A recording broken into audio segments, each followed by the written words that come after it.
কিন্তু কয়েকদিন পর কিছু অদ্ভুত ঘটনা ঘটতে শুরু করে।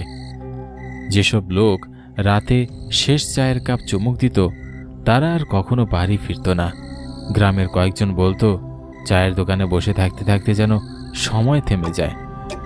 কেউ ঘড়ি দেখলে বুঝতো ঘন্টা কেটে গেছে, অথচ মনে হতো কেবল 10 মিনিট হলো। ভালো হয়েছে চায়ের দোকান হয়ে, আমরা রোজ এখানে এসে চা খেতে পারি, মজার আড্ডাও হয়। হ্যাঁ, কিন্তু ঘড়ি দেখলে মনে হয় ঘন্টা কেটে গেছে, অথচ কেবল 10 মিনিটই মনে হয়।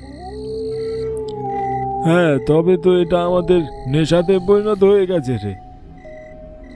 সন্ধ্যা যেন এখানে দ্রুত নামে। বাঁশের পাতার ফাঁকে আলো ঢোকে না, বাতাসও একটানা গুঞ্জন করে চলে। তনয়ের দোকানের আলোটা কুয়াশার মধ্যে টিমটিম করে জ্বলে। 3 জন মানুষ চায়ের কাপে চুমুক দিচ্ছেন, মুখে কোনো কথা নেই।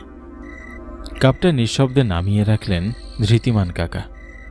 বসন্তেশ্বর হালকা হেসে তনয়কে বললেন, চা আজ একটু বেশি মজার হয়েছে রে।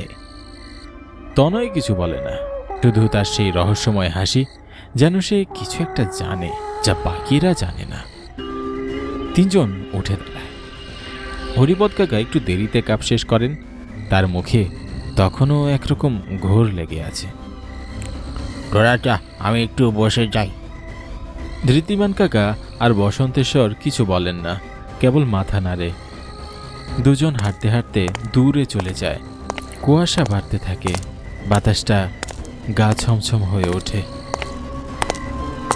দিনের আলো এখনো পুরোপুরি মুছে যায়নি, তবুও সন্ধ্যার ছায়া যেন হঠাৎই ঘনিয়ে এসেছে।